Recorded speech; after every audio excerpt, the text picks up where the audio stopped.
wabarakatuh. Nama saya Resti Nurfadilah, NIM 18021010219. Dan saya Sinta Nuria, NIM 18021010106. Kami dari kelompok 9 mata kuliah Fisika Modern. Di sini kami akan menjelaskan salah satu pokok bahasan dari fisika modern, yaitu efek Doppler relativistik. Yang pertama, saya akan menjelaskan tentang pengertian efek Doppler relativistik. Sebelumnya telah diketahui bahwa efek Doppler klasik itu merupakan perubahan frekuensi atau panjang gelombang dari sebuah sumber gelombang yang diterima oleh pengamat jika gelombang tersebut bergerak secara relatif terhadap pengamat atau pendengar. Pada efek Doppler klasik ini dipengaruhi oleh tiga hal, yaitu medium, pengamat, dan sumber gelombang. Sedangkan pada efek Doppler relativistik tidak dipengaruhi oleh medium, hanya dipengaruhi oleh pengamat dan sumber gelombang. Doppler relativistik disebut relativistik karena kerangka acuannya yang berbeda, sehingga dapat disimpulkan bahwa efek Doppler relativistik ini merupakan perubahan frekuensi dan panjang gelombang cahaya yang disebabkan oleh gerakan relatif dari sumber dan pengamat. Namun, persamaannya mencakup efek pelebaran waktu, relativitas khusus, dan tidak melibatkan medium propagasi sebagai titik referensi. Yang kedua yaitu persamaan efek Doppler untuk gelombang cahaya. Pada sebab ini, terdapat beberapa keadaan di mana persamaan efek Doppler untuk keadaan tersebut masing-masing berbeda. Di sini saya akan menjelaskan tentang keadaan yang pertama, yaitu pengamat bergerak tegak lurus terhadap sumber. Persamaan efek Doppler untuk keadaan ini yaitu F sama dengan F0 dikalikan dengan akar 1 min V kuadrat per C kuadrat, di mana F merupakan frekuensi pengamat, FO merupakan frekuensi sumber, V merupakan kelajuan dari pengamat, lalu C merupakan kelajuan dari cahaya. Pada keadaan ini, besarnya frekuensi selalu lebih kecil.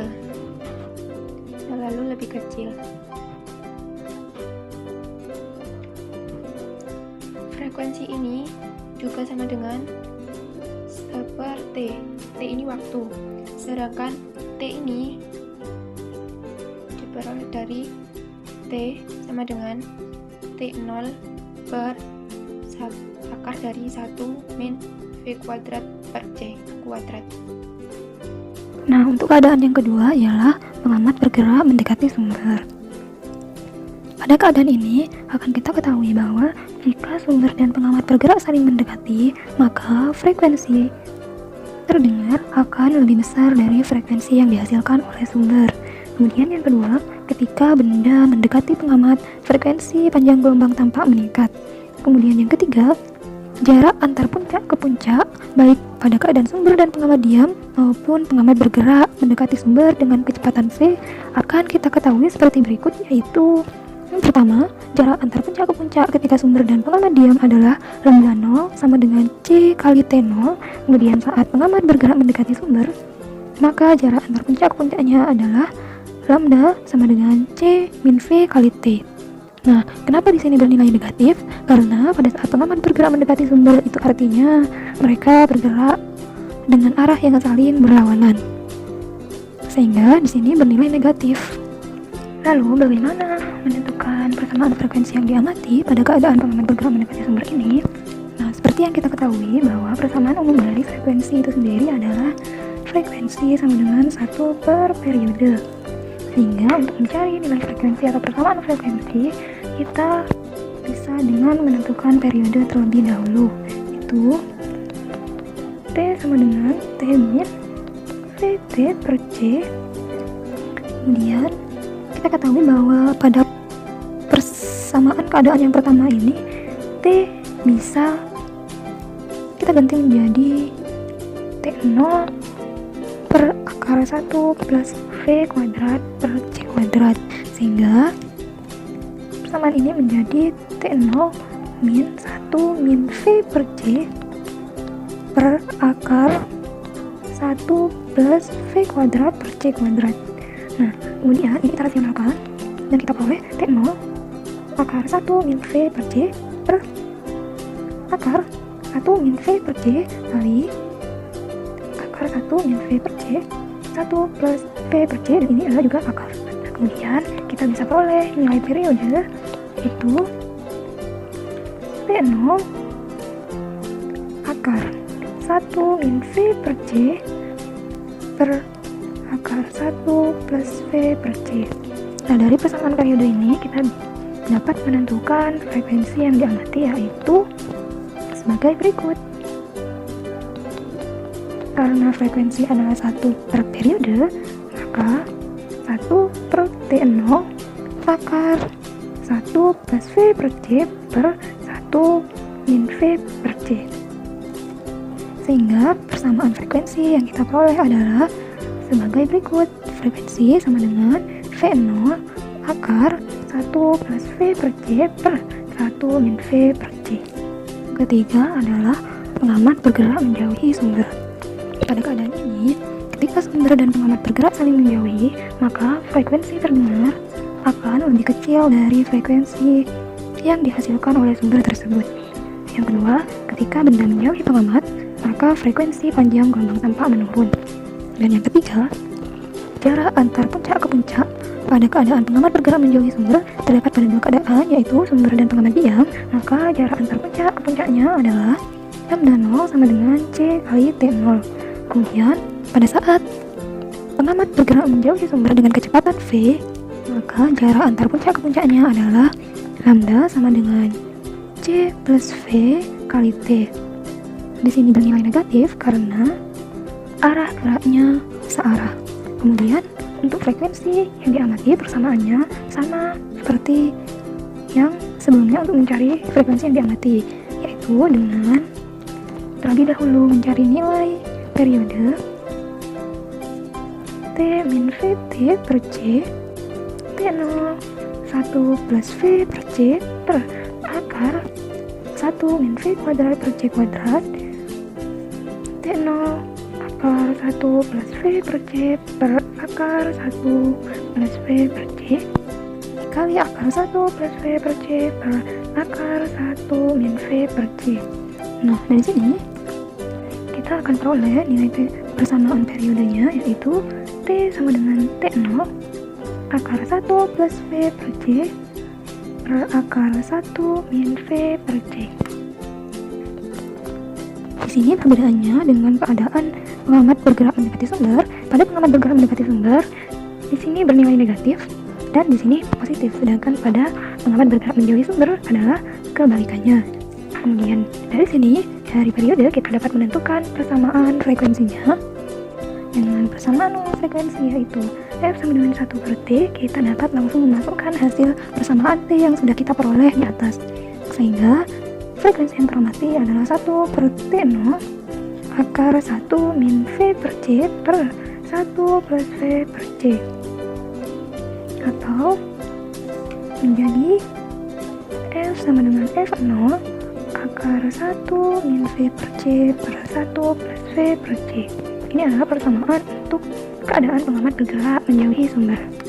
Kemudian, pengaplikasian materi dalam soal agar lebih mudah dipahami, kami berikan contoh soal. Yang pertama yaitu sebuah pesawat angkasa yang bergerak menjauhi bumi pada kelajuan 0,900 C memancarkan data dengan laju 10⁴ pulsa per sekon. Pada laju berapakah data itu diterima oleh pengamat yang ada di bumi? Diketahui kecepatan pesawat angkasa 0,900 C. Kemudian kecepatan data yang dipancarkan Vs itu sama dengan 10⁴ pulsa per sekon.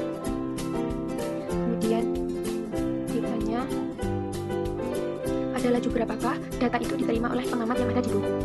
Vp sama dengan yang ditanya. Lalu kita jawab. Rumus dari Vp sendiri itu adalah Vs dikalikan dengan akar 1 min V per C per 1 plus V per C. Lalu kita masukkan besarnya Vs. ds itu 10 pangkat 4 pulsa per sekon dikalikan dengan akar dari 1 plus min 0,900 C per C dibagi dengan 1 plus 0,900 C per C. C per C dicoret, C per C coret. Sama dengan 10 pangkat 4 pulsa per sekon dikali dengan hasilnya ini sama dengan 0,1 per 1,9 sama dengan 10 pangkat 4 pulsa per sekon. Hasil dari akar 0,1 per 1,9 ini akar 0,1, lalu 10 pangkat 4 pulsa per sekon dikalikan dengan 0,3 hasil dari akar 0,1, kemudian 3 kali 10 pangkat 3 pulsa per sekon. Dari sini ini adalah hasil dari BP. Jadi kecepatan data itu diterima oleh pengamat yang ada di bumi itu sebesar 3 kali 10 pangkat 3 pulsa per sekon. Untuk contoh soal yang kedua, yaitu panjang gelombang terpanjang cahaya yang dipancarkan hidrogen dalam deret Balmer adalah 650 nanometer cahaya dari galaksi yang jauh. Diketahui panjang gelombangnya adalah 1458 nanometer. Kemudian, berapakah kecepatan galaksi ketika menjauhi bumi? Baik, kita ketahui yang pertama adalah panjang gelombang hidrogen yaitu 650 nanometer, kemudian panjang gelombang galaksi ya sebesar 1458 nanometer. Kemudian yang ditanya dalam soal adalah berapa kecepatan galaksi ketika menjauhi bumi, sehingga V menjauhi bumi. Jawab.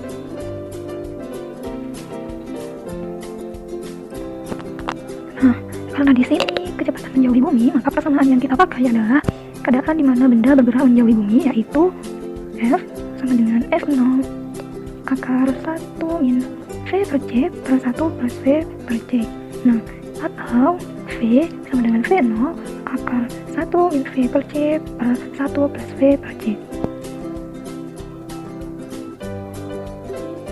Nah, selain itu, lantaran seluruh pengamat menandai kecepatan sebagai C, maka lambda memungkinkan dinyatakan dalam lambda sama dengan V per C. Perlu diingat, lantaran seluruh pengamat menandai kecepatan sebagai C, maka panjang gelombang memungkinkan dinyatakan dalam lambda sama dengan V per C. Untuk mengetahui nilai kecepatan galaksi menjauhi bumi, maka kita tulis kembali persamaan di atas V0 akar 1 min V per C per 1 plus V per C. Kemudian kita ganti dengan rumus ketika pengamat menandai dengan kecepatan sebagai C. Sini V, jika V kita ganti mengikuti persamaan ini atau pernyataan ini, maka menjadi C per lambda sama dengan C per lambda 0 akar 1 min V per C per akar 1 plus V per C. Kemudian kita hilangkan akarnya dengan cara mengangkatkan sisi sebelah kiri sehingga menjadi 1 min V per C per 1 plus V per C.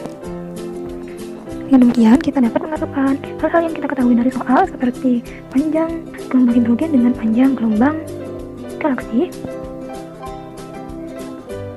Bahwasannya panjang lambda 0 ini adalah panjang dari gelombang hidrogen yaitu sebesar 650 nanometer per dari panjang gelombang galaksi yaitu sebesar 1458 nanometer.